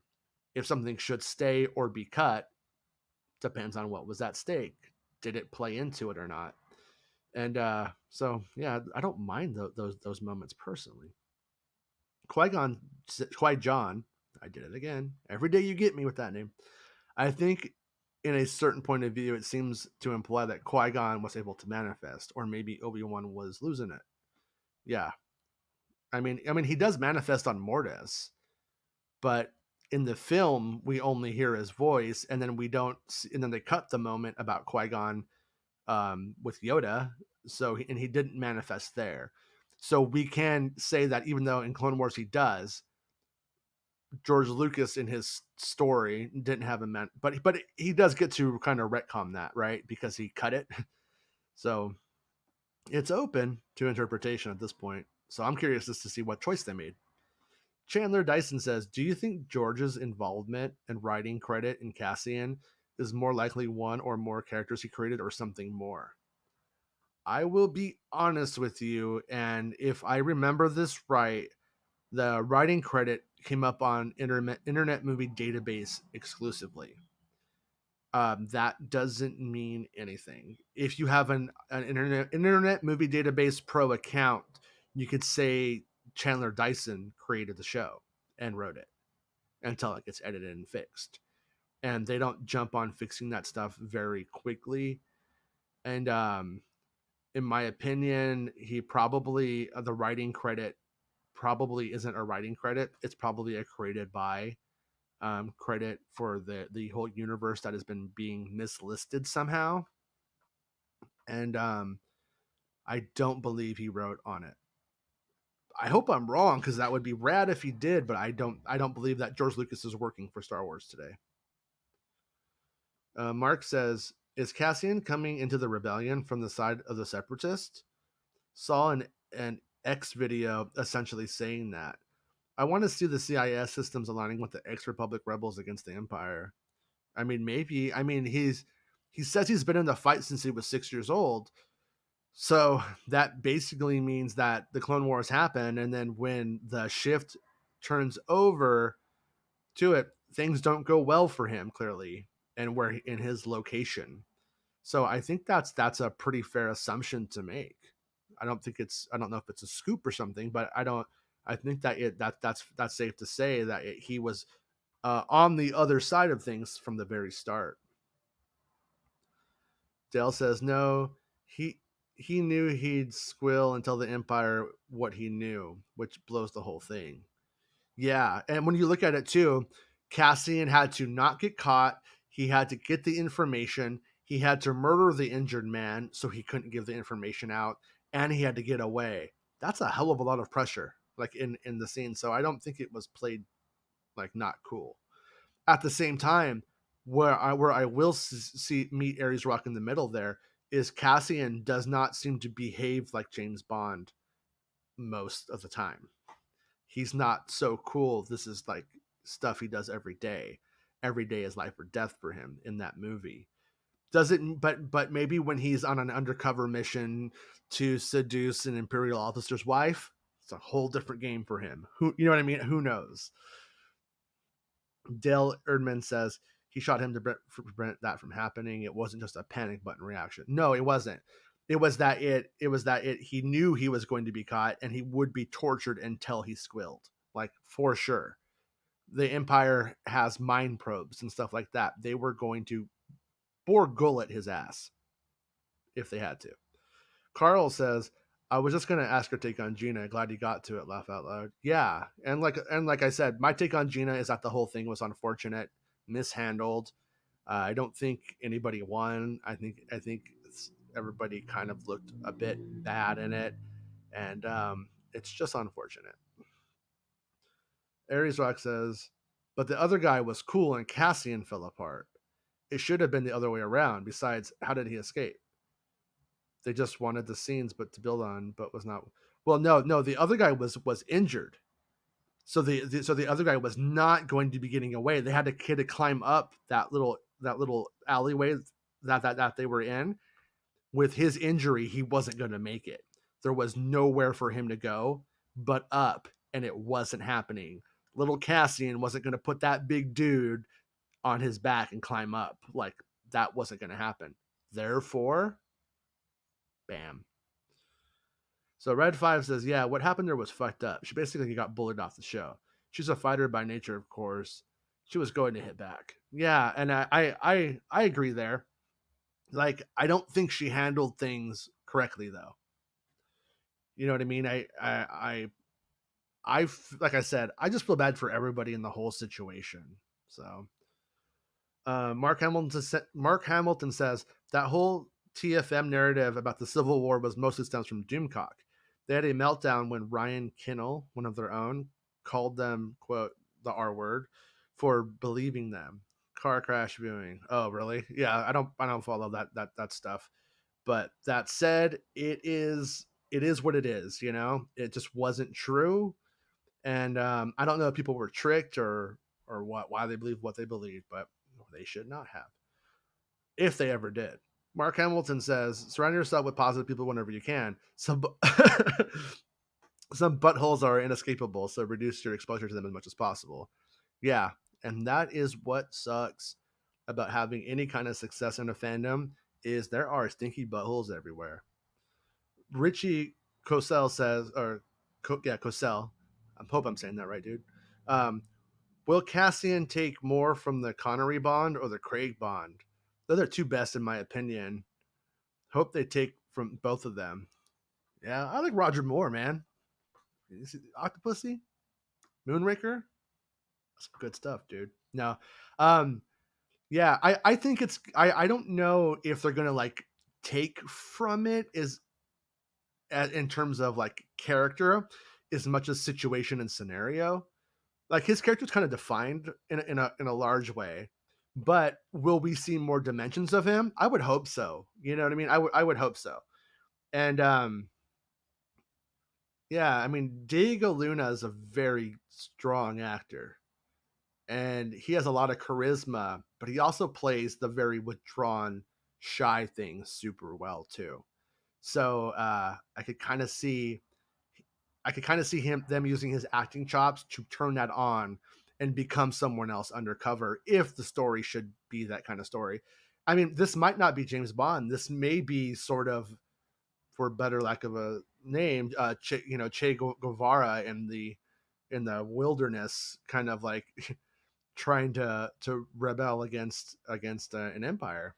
That might be the story. I mean, the code name for Saw Gerrera was Castro, and I think that says something about where the politics are at in this. Like Castro's not necessarily coming at the world in the wrong way at a point, but the choices he made and the things that he did were not according to our values.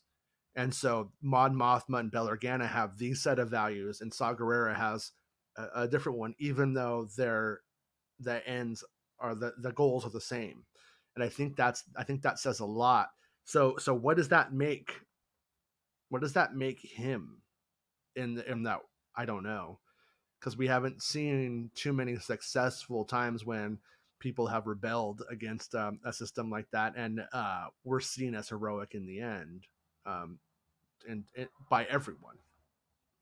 But at the same time, I am no expert on that stuff. So if I have said something stupid, you're listening to a stupid guy talk about Castro who doesn't know a lot about it. Dale Erdman, it is whatever you make of it. It's what you want to make of it. Sorry, it didn't happen that way for you. Yeah, and that's like the whole thing. Is it's like sometimes like one of these movies is going to come out and like just crush me. I'm going to hate it. Like it's just like it's going to happen. It's just not going to work for me for like whatever reason. Might be me, might be my life, where I'm at. It might be that it sucks. But when it does, like it is important to like engage in discourse about it if you want to. But also you don't want to be the person who comes to the party and is always like, the world's going to end by 2040. Like, you don't want to be that guy. Sometimes you want to just party. You want to just have a good time. That's important. You don't want to be like a Debbie Downer all the time. So it's like kind of like important, I think, when things do let you down to focus on what you love. Man, I love Queen. Have you heard the Miracle album? It's mostly garbage. There's elements on it where I'm like, I love this part, but it's mostly garbage. So when I go and I talk about Queen with people, I don't talk about the Miracle that much. I talk about Queen 2, the best Queen record of all time. So yeah, most of us make things work for ourselves. You're right. We if something doesn't work and like we could make it work in our imagination, we try to be on the side of things. That's what I try and do. Like even like in reporting spoilers and stuff, when I do, like something sounds weird to me or whatever. I try not to like give the angle. I try to let the work speak for itself, but try to assume that the creators have the best intentions in mind and that it's going to work. And more than not, betting on the creators has been the right way to go. Digital lynch mob, it is a thing for sure. So Stickman says it's too late for us, our generation. It's up to the kids of today to change things. Maybe. I mean, I think it takes everybody. Like, because then you end up with like this like cultural revolution where you have like all these people who believe something different than the rest. I kind of think that everybody can change. Darth Vader can change. So I think we all can.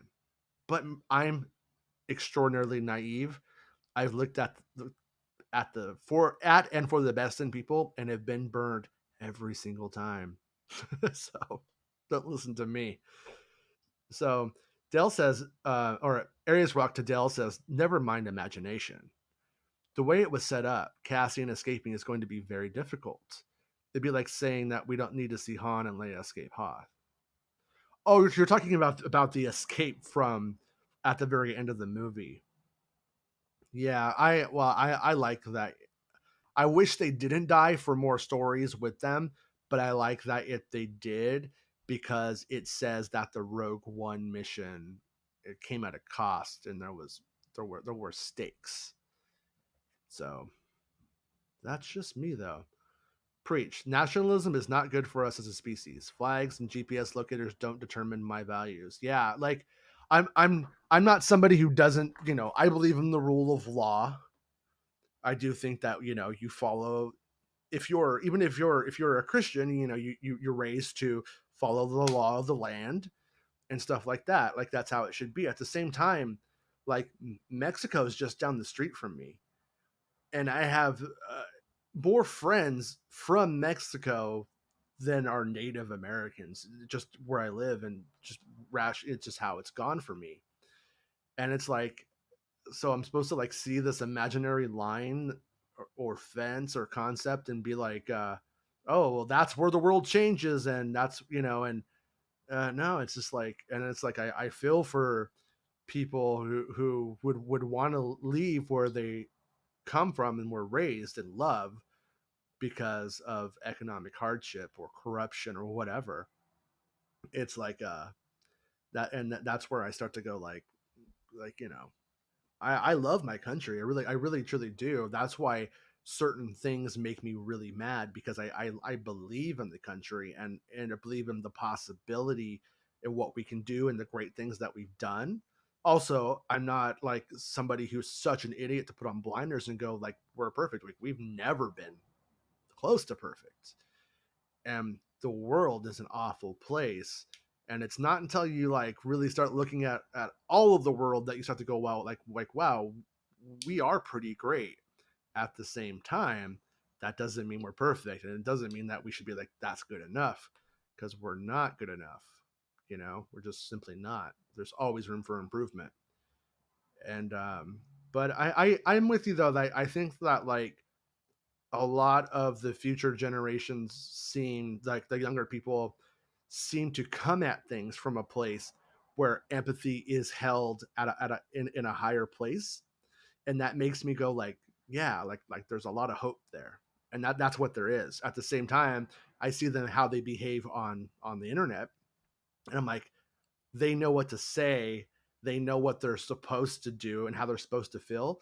At the same time, these people, to me, a lot of times when I see them, just how they go, I don't know if that empathy is authentic. I feel that they are is inauthentic as the boomers in a lot of ways. And you know, it makes me bummed out that people who I think brought us closer to it, like John Lennon, got shot. People who maybe would have brought that Gen X, like Kurt Cobain, shot themselves. It's just like, geez, man, you know, I don't feel like there's really been somebody like an artist or something like that who's really stood up and has been like is changing things in a big way. And like with everything being so fragmented in music and in the pop culture, where everything is on demand. You know, what do you like? How do you want your news? And it's funny because we see that play out in Star Wars, where people expect Star Wars to all of a sudden cater to this confirmation bias, and when it doesn't, you have this sort of shit fit that goes on, and the shit fit goes on with the far right and the far left. Like, do you really think Kathleen Kennedy didn't want to hire female directors? Do you think she didn't want women?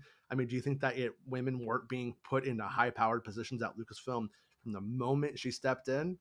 Like, yeah, that did happen. And it's really really really bizarre how like in a weird way the polar extremes are never satisfied, but in the way that the internet's set up, the loudest voice wins. No one digs any deeper on anything. People just see something, they go, well, that's what everybody's saying. Everybody must be saying that. If I saw it, then 20 more people must say it, and 20 more and 20 more. It's exponential truth, and it's just not how it works. Funniest line ever in Knives Out was when she talks about one of the characters talks about reading a tweet headline from the New Yorker, and that's how they got their like news. It's true. It's generally how it works, and I know this firsthand because I will write something in an article, and I will know what the person who is not going to read it but just read the headline is going to say, and I will address it in the story specifically, and then watch as the story blows up, and then 5 or 6 people say exactly what was already in the story because they didn't read it. They just read the headline, and like that's where we are. and it's not good. Dell says it's not the same. It wasn't important to see that part of it. You want to see how someone escapes, watch that. You want to see a space battle in every movie, it ain't gonna happen. Well, yeah. And like, let's just like that's the thing about this stuff is that Star Wars has to move fast. And if you want Star Wars to move slow, then we're going to get every explanation. But who's going to care about that? Thrawn says Hiddleston is the best Marvel actor. He is super strong. He is, I saw him at D23, I think a few times. And every time everyone would just go crazy for him. I didn't really get it. I was like, why are these people so horny for this guy? I mean, it seems pretty cool, whatever. But it wasn't until I saw the Loki show that I started to get where they're coming from. I didn't see it until then. I didn't dislike him, just didn't really get it. Dell says, like I said, most people don't need everything explained. Yeah, I don't. It doesn't really matter. In these movies, they're not serious action movies. Like, it's one of those kind of things where so it's one of those things where the best example of what we've used here is Harrison talking to Mark Hamill. If you care that your hair's not wet, then we're messing up. So maybe they're messing up for him, but not for me. Hi, Brian. Is Ryan Johnson's movies dead? What is your take? I don't believe that they are dead. I do believe they were announced really early and a little bit too early.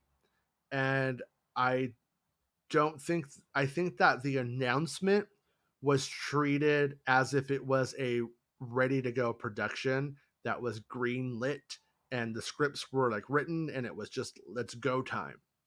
And that was never the case. And I think that on top of all of that, Knives Out success has changed the timeline of that. I do think it'll happen, but it is taking a hell of a long time. Um, it doesn't sound to me like it's development hell, though. There's like a difference between something taking a long time and um, it the franchise and the director getting there to the moment to make it. I think that's a big, huge difference. So, do I think it's going to happen? I actually do. And based off of people at Lucasfilm who I talked to and have talked to about it, they love him there. They really do.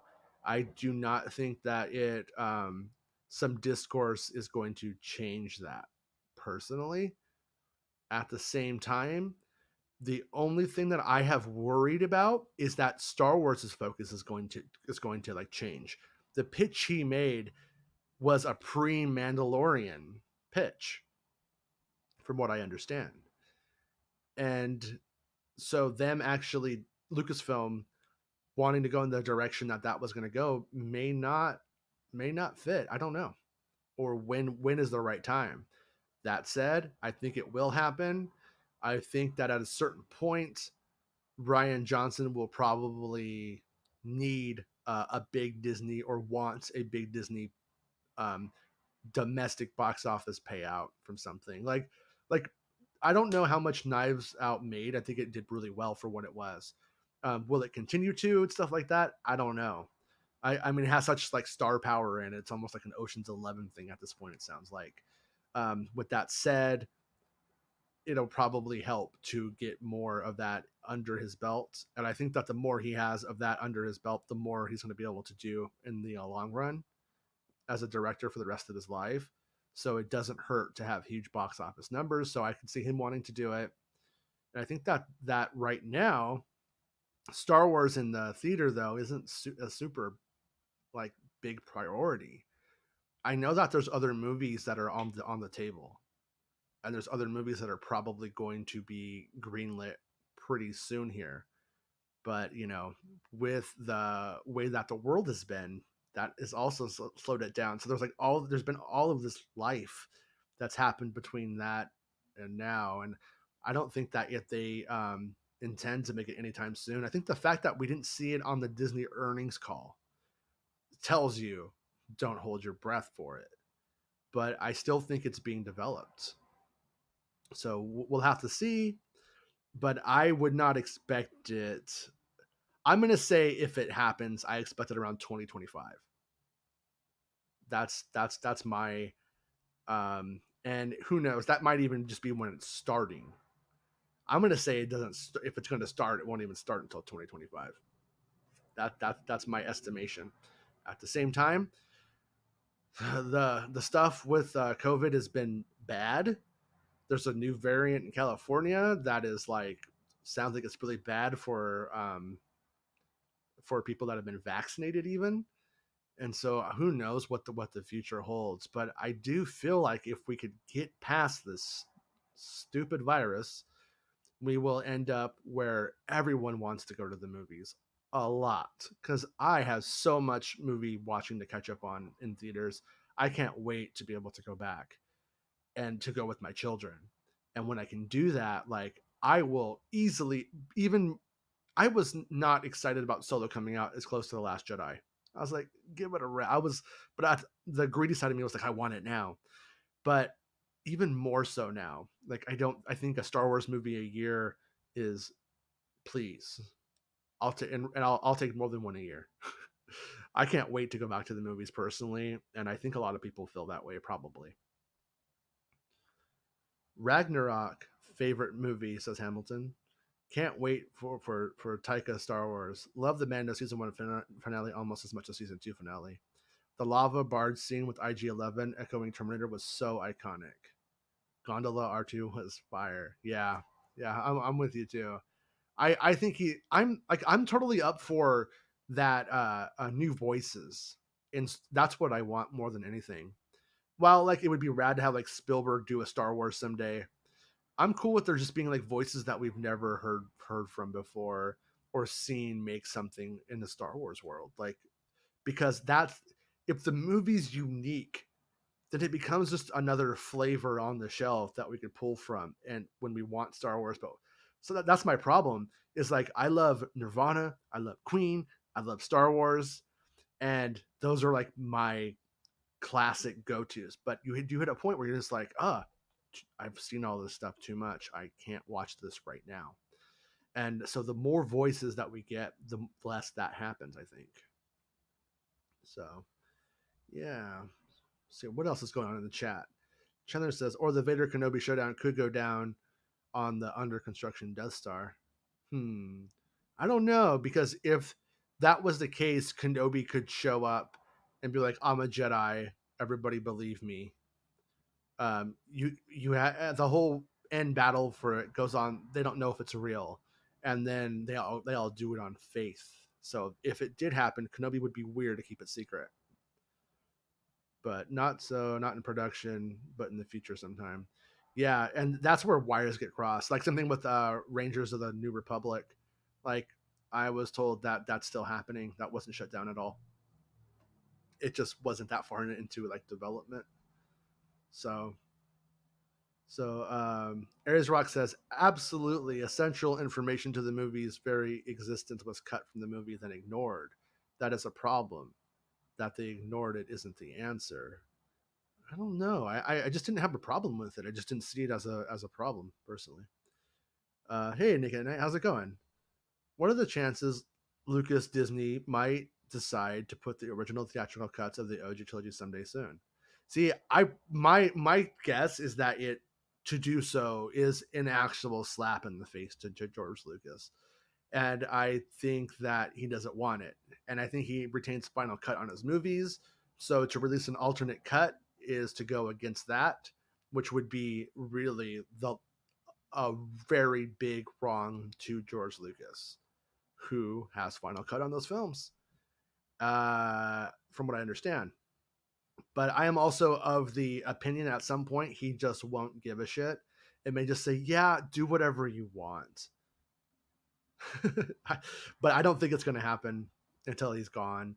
And then they have to ask his kids, and his kids are like, yeah, go ahead, who cares?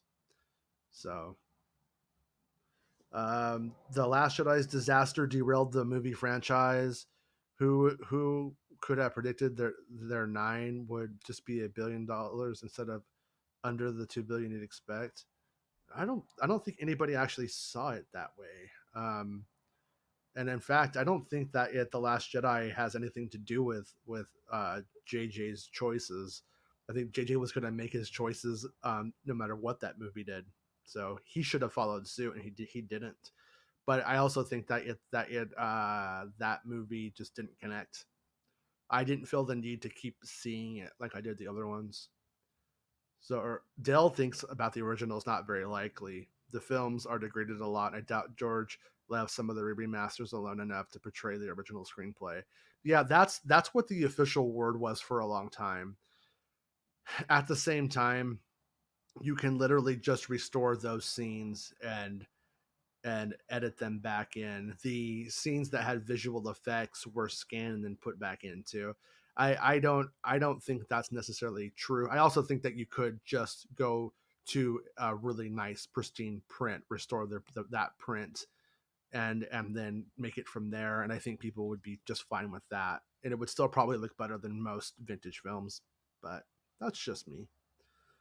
So Aries Rock says, I doubt they have any say in it. Besides that, to make it happen, they need someone to champion it internally, and they are too busy with other projects. What even is original? And that is a really good point. Like I was talking about one time, the little mouse droid that that comes up to Chewbacca and he growls at it. That wasn't in the original '77 version of the film. That was included in 1982 on the re-release. So it's like, at what point do you call it the original version? But I do think that you call the original the 1977 theatrical release one, and with all of its strangeness and its different voices and stuff, I think they should do it and just release it. But at the same time, it doesn't really matter that much to me. So he says they could make something that is close to the original without actually being like them, being them like Harmy. Okay. Dell says not everyone sees it that way. Some channels push the narrative heavily, but I think most people, The Last Jedi was a great movie. Yeah, I think the Last Jedi brought in more fans than not. I think that the Rise of Skywalker didn't live up to The Last Jedi, so it's like chicken and the egg. It is a fair structural argument to make, though. If the middle act is super good, it should be setting up the third act for a home run, right? Well, with that logic, is Empire that is good when Return of the Jedi isn't as great? You know, it's a fake space movie. I don't feel like they were written into that crazy of corners. I just think that that nine itself didn't want to live up to the promise of the Last Jedi and didn't. I don't. There was an internet backlash for sure. Internet though, that's a bubble, and it's mostly confirmation bias there. Just like on the opposite side, where everybody says it's the greatest film ever. I personally do think it's the greatest Star Wars movie they've made yet under the Disney banner. I don't know if I love it as much as Revenge of the Sith, but it's probably my second favorite Star Wars movie. I can authentically tell you that. Like, if I really wanted to be like a guy who was like going to be well loved, to be like Empire Strikes Back is my favorite, and but in truth, it probably goes Revenge of the Sith, The Last Jedi, and Return of the Jedi are probably my like those are if there was a fire and I had a shelf full of them and I could only grab a few, it would be The Last Jedi, it would and it would be Return of the Jedi, and it would be Revenge of the Sith. So those are my three in a fire that I save for what that is worth. Um, that said, I just like what I like, and same thing with like music. Like I don't really get anything out of liking esoteric indie music and looking for rare punk, 7 inches and stuff like that. Like I just go after what's interesting to me and what I truly enjoy. I'm pretty good at finding that out for myself. But I will say that like it is important that we focus on what we love from those things. If there's one message from The Last Jedi, is to focus on what's important. You know what I mean? What makes you happy, lose the rest. If you don't like the prequels and you like the sequels, then cool. Just don't put your fandom focus there. You know, if Clone Wars is where it's all at for you, you have like over 100 episodes of that show. Like celebrate your love of that and just focus on that. You know, um, all of this stuff is the same but different. I think like the really heavily critical people of Star Wars like to go and say, "Oh, it's so it's all the same stuff." And like you'll have like the South Park member berries argument, which I think is actually truly valid in a lot of ways. Do I want to see Lando show up? Yes, I do. But do they do it with class all the time? Not necessarily. That is just the way that it is, it's true. But I feel like a lot is being put onto the narrative of what these movies mean by people who talk about it more than they ever watch it, which is kind of hypocritical because if I talk about this Star Wars every day for 2 hours on this show, then what am I doing? I probably watch a Star Wars movie a day in some way. But it's a bit hypocritical. But you see where I'm going with it is that like people have there are people who have dogged on the prequels more than ever watched them. And when you do that, you lose the emphasis becomes distorted.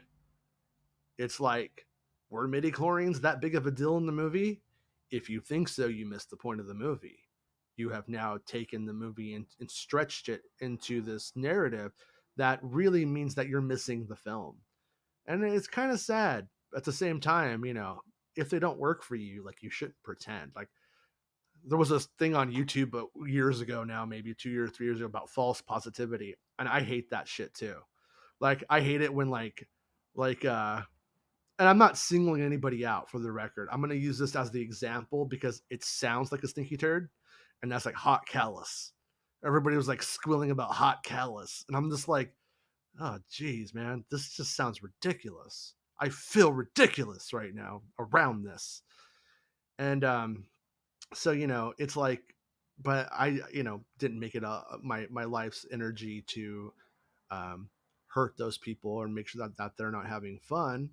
I just took it where I wanted to like take it, and it wasn't there. I don't care how hot Callus is, and it would be weird not to be a whatabouter, but if people were as sexualized about a girl character like as they are about hot Callus, that would be weird, wouldn't it? So it's just kind of weird all around, if you ask me. But I just think it's important that everybody have fun and focus on the good stuff. I started the show off super negative today, you guys. Want to apologize. Sometimes things make me mad, and I got to control that anger. Can't go to the dark side all the time. But it really sucks when people want to drag your name through the mud to earn points, and the truth doesn't matter. And the people who they're speaking for aren't fighting that fight anymore.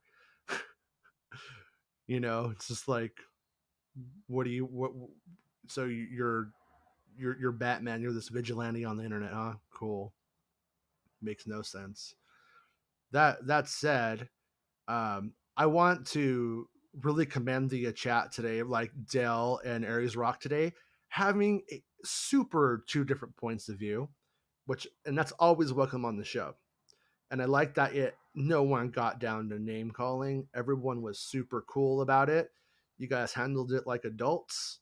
I don't think we agreed to agree, but we agreed to disagree, and that's important.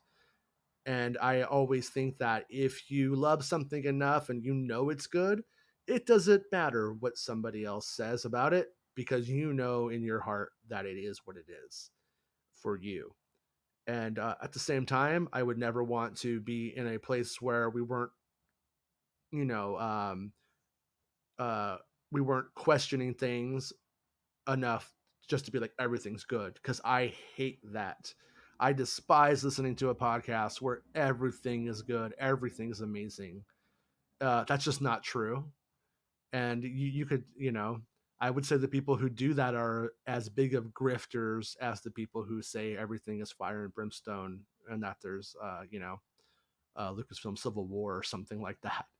You know what I mean? It's just like, no, that's not true either. Not a big fan of the centrist take. I feel like a lot of times the centrists are just trying to win everybody over. But I could tell you, in this game, in this culture, being a centrist is literally being a piñata in a punching bag, because both sides of things can be so extreme and so, I want to say passionate, but I feel like passionate is giving it too much credit. It's simply vitriol and insanity. But it's fun. It's fun hearing Dale's point of view and Aries Rock's point of view, and seeing how you guys come to to some sort of either consensus or not. But I do appreciate that you guys have both been cool, because they're still kind of going at it, but nobody's called each other an asshole, and this kind of discussion is welcome. But it is already 3:40 over here, and I have stuff to do today, so I'm going to go and handle that. You can become a channel member if you want to support the show, and that is appreciated on YouTube, or you could go on to Patreon, Making Star Wars, and you can support the show there, where you can also get audio versions of the show if that works for you, for instance, in your office where you can't have video playing. So if you want to support the show, those are the ways. If you can't right now, I completely understand. Just your participation and viewership and all that jazz is appreciated. And trying to get Twitch going, but Twitch is not moving, for the record. So if any of you ever want to watch on Twitch or listen on Twitch, check it out, because that place is not happening yet. But I appreciate everyone's time today, and I hope everybody had fun. And I am going to end this one. Later. It's not about spaceships. It's not about spaceships. It's not about spaceships. It's not about spaceships.